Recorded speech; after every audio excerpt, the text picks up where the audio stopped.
নমস্কার, কেমন আছেন সবাই? ঘরকন্যা ন্যাচারাল ব্লগে আপনাদের স্বাগত জানাই।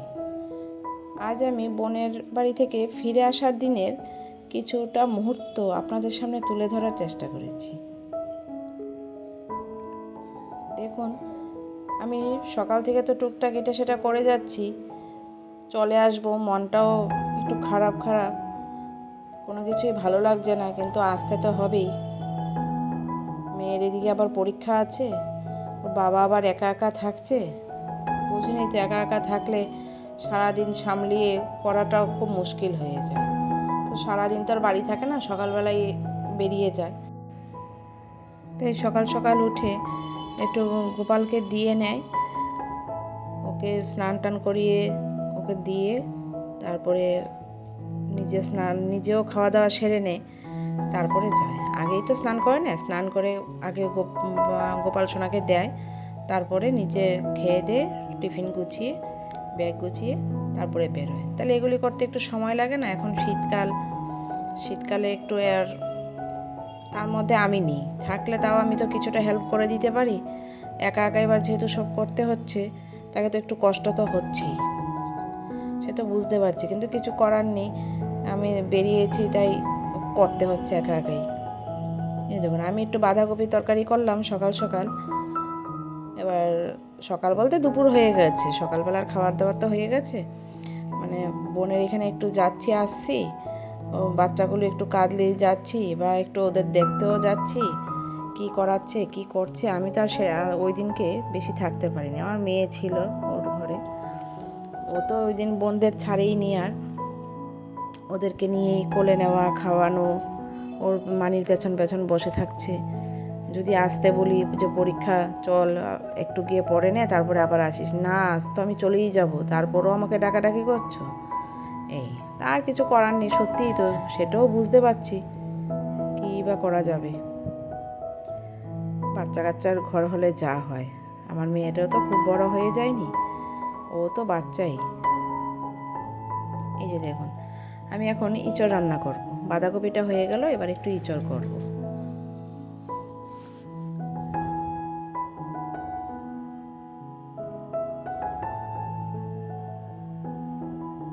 যে যার মতো করে, আমি একটু আমার মতো করেই করছি। পেঁয়াজটা পেস্ট করে, পেঁয়াজ রসুন লঙ্কা সব দিয়েছি একসঙ্গেই, পেস্ট করে একটু ফোড়নের মধ্যে দিয়ে দিলাম,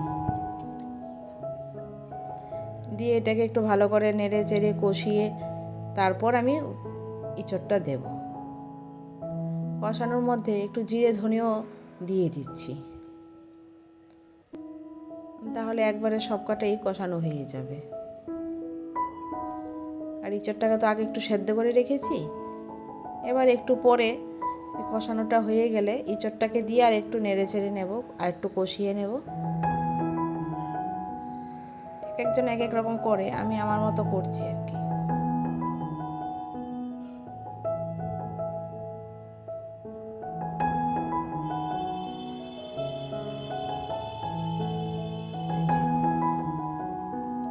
এবার আমি ইঁচড়টা দিয়ে দিচ্ছি, দিয়ে কিছুক্ষণ ইঁচড়টাকে রেখে কষাবো, তারপরে ঝোলটা দেব।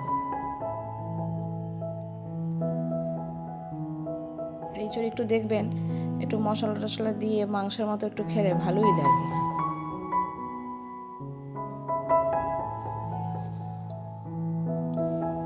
তাই করছি, একটু তাড়াহুড়ো করে যেরকম পারছি করছি, দেখা যাক কী হয়।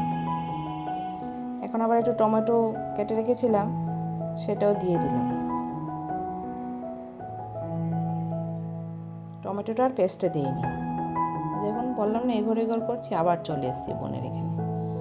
উস্কে দুটোকে নিয়ে আমার মেয়ে খেলা করছে শুয়ে রেখে, তাই এখানে আবার দেখতে চলে আসলাম।